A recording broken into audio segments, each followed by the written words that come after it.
Dá tchau, profe. Dá tchau, profe. Sétimo C. Dá tchau.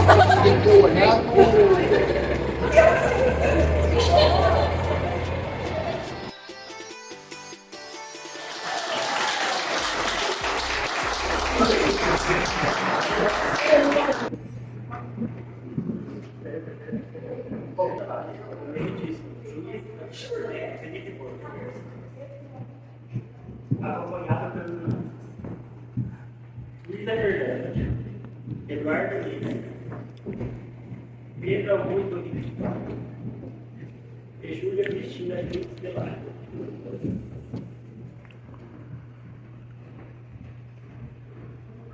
Apresentando o trabalho do Rodrigues de Araújo e da defesa pelo advogado Dr. Marlon Casarim.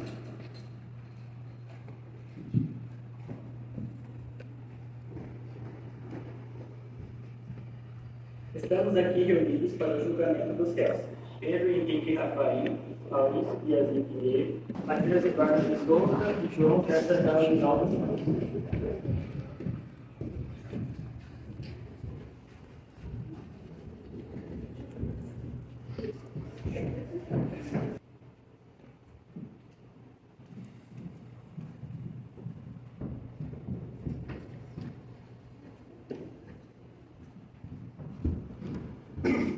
Dia de novembro do ano de 2024, infelizmente, no plenário do júri da Câmara da Comarca de São Francisco Beltrão, onde se encontra o representante do Ministério Público e o advogado de defesa, declaro aberta essa sessão. Vamos dar início aos trabalhos. Conforme o artigo 472 do Código Penal, é o seguinte conceito. Aos excelentíssimos juízes, meus colegas, peço humildemente que todos aqui julguem os atos a seguir com imparcialidade e com toda a dedicação possível. Por favor, meus caros amigos. Então, sentem-se, por favor. Estamos atribuindo minhas funções legais, com 35 anos de trabalho como juiz. Nunca tive um caso tão bárbaro como esse, que infelizmente tenho que apresentar hoje. Infelizmente, o nosso caro amigo Roger Westmore, um explorador armador, e os réus Maurício Biazin Pinheiro, João César de Agora dos Santos e Pedro Henrique Rafael foram em uma caverna fazer uma exploração. Todos os quatro envolvidos, infelizmente, eram armadores. Um deslizamento de terra ocorreu nessa caverna, trancando a única saída conhecida dessa caverna. No 23º dia, infelizmente, por falta de recursos, por falta de comida, os céus de hoje apostaram na sorte e, infelizmente, o Sr. Westmore acabou sendo consumido pelos céus em uma tentativa desesperada. Iniciamos a oitiva das testemunhas da acusação. Sr. Bruno Araújo. Sr. João César de Linhal. O senhor é amigo? Dia, juiz-presidente, demais juízes, escrivão, réus e advogados de defesa. Senhor João César, eu trago aqui uma evidência que foi encontrada na caverna, o diário que o senhor teria escrito, aqui, pode pegar, e nisso encontramos vários fatos interessantes, como, por exemplo, esta parte escrita onde diz que as ideias de canibalismo começaram no dia 19, ou seja, no dia anterior ao estabelecimento de comunicação. Isso seria verdade? Sim, seria verdade. Além disso, como foi decidido quem seria a vítima? Foi decidido num jogo de dados. E E após o sorteio, o senhor Roger Westmore concordou com o resultado do sorteio? Não, inicialmente ele discordou. Sim, mas... O senhor é amigo? Sim. Tempo de amizade. O Roger é uma pessoa boa, um bom camarada? Sim. Infelizmente me pesa no coração ouvir que um amigo acabou tendo que tomar a medida de retirar a vida do outro. Mais alguma testemunha? Sim.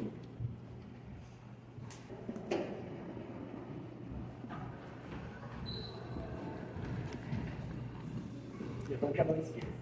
Se ele dizer a verdade, é verdade, mas é verdade. Eu juro. Senhor psicólogo, nos seus anos de trabalho, o que o senhor diria? Qual é o limite entre o comportamento de sobrevivência e um comportamento moralmente condenável em situações de vida ou morte? Para este caso. Testemunha? Sim.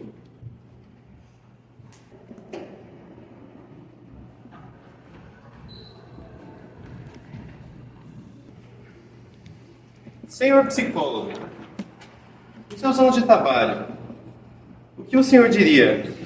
Qual é o limite entre o comportamento de sobrevivência e um comportamento moralmente condenável em situações de vida ou morte?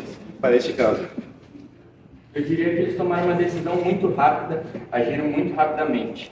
Tanto que no dia 20, no diário apresentado, o réu João César escreveu: eles estão começando a se organizar de uma maneira que me incomoda.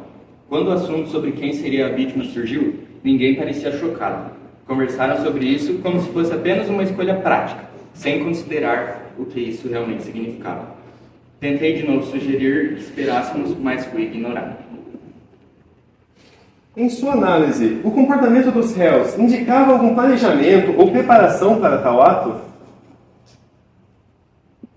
Sim, no dia 19, João César escreveu: a situação está piorando, mas continua a tentar manter a calma.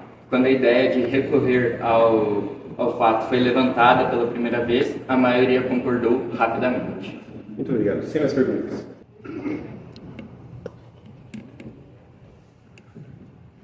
Bom, família, seu marido, Robert Wetmore, era a pessoa mais enfraquecida dentre todas as do grupo.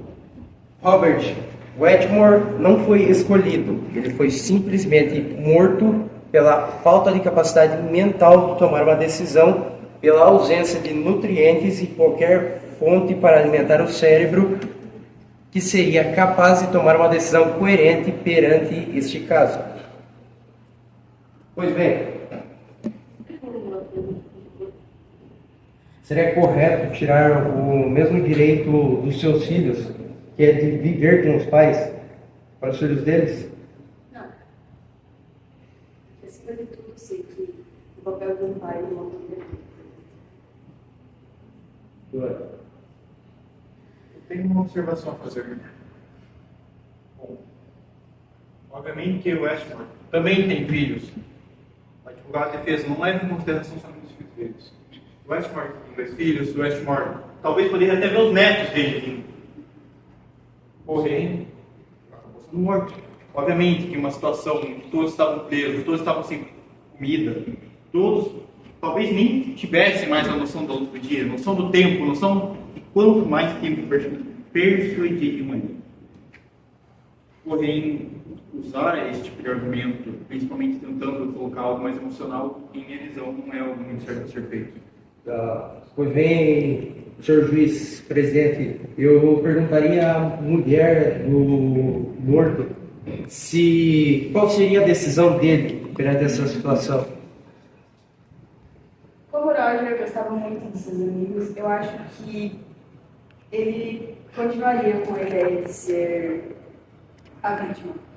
Mas acho que por último ele pensou nos filhos e não quis, mas obviamente ele continuaria a ser a vítima.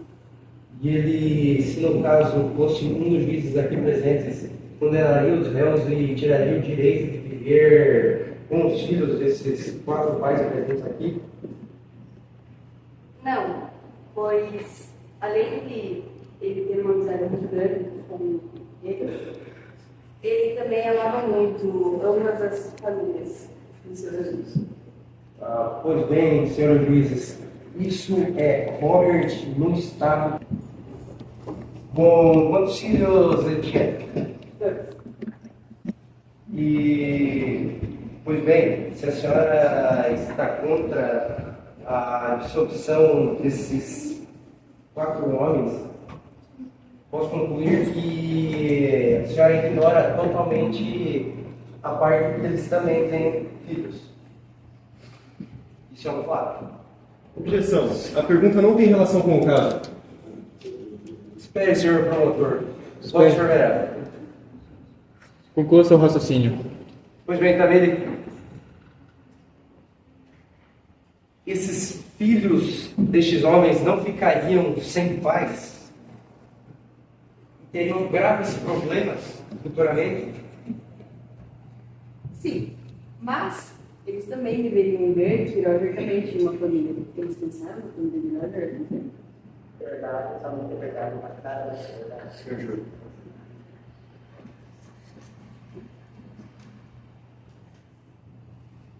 Pois bem, a morte de Robert Wetmore foi um homicídio, foi um assassinato planejado, onde eles atuaram baseados no seu... O senhor tirou a conclusão que o diário foi do João.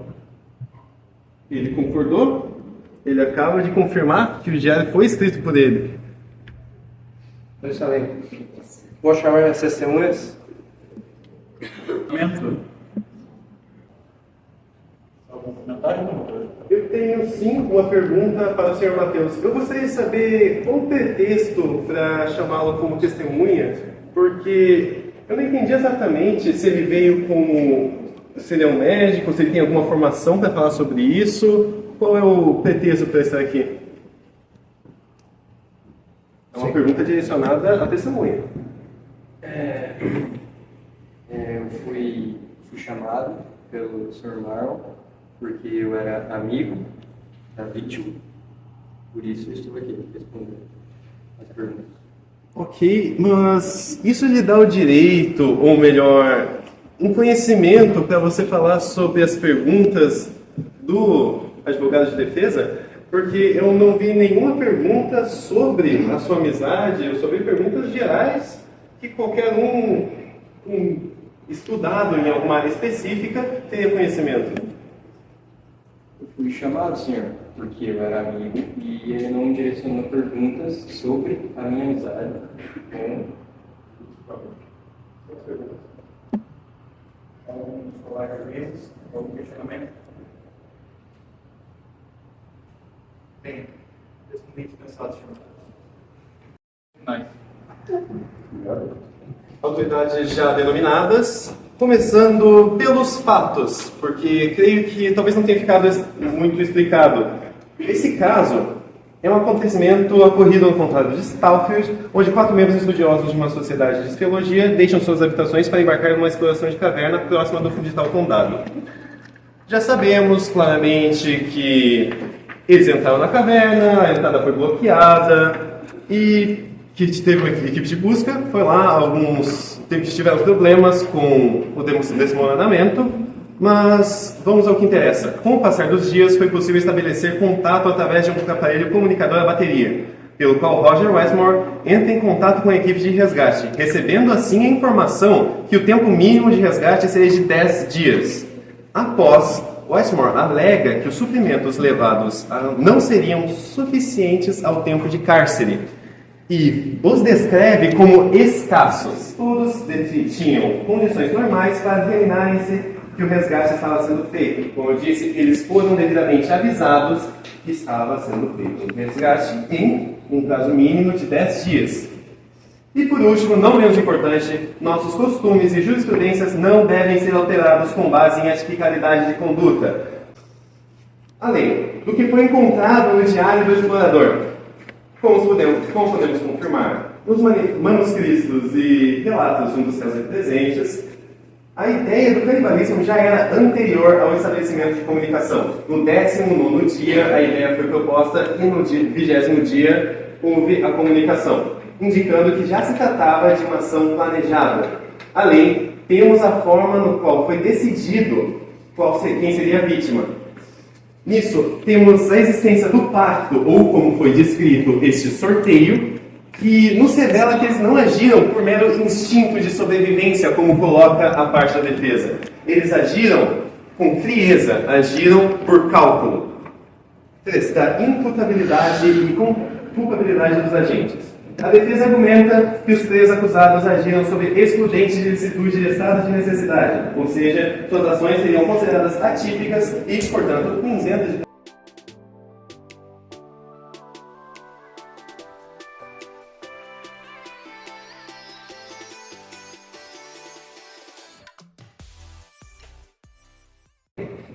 Ninguém falou nada, absolutamente nada sobre matar alguém para sobreviver. Os suprimentos eram escassos no momento da pergunta, mas logo se tornariam inexistentes. Portanto, o assassinato de alguém deveria acontecer para que a sobrevivência ocorresse. Ninguém decidiu. Pois bem, esses juízes têm a função de fazerem isso. Ninguém decidiu por quê? Pois não existe nada no Código Penal que defina explicitamente o ocorrido na caverna. Como todos sabem, a interpretação é parte do processo jurídico e qualquer acusação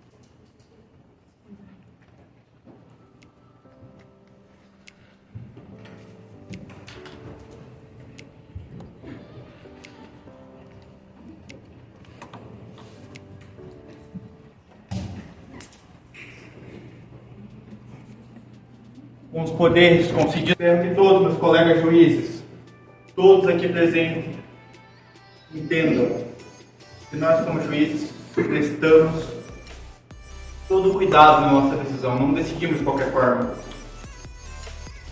É com pesar no coração,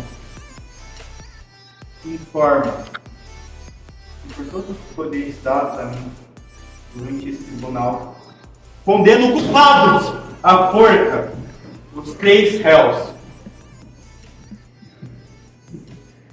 Após esse tribunal, onde tal barbaridade foi cometida, encerro a sessão. Muito obrigado a todos os presentes. Tenham um ótimo dia.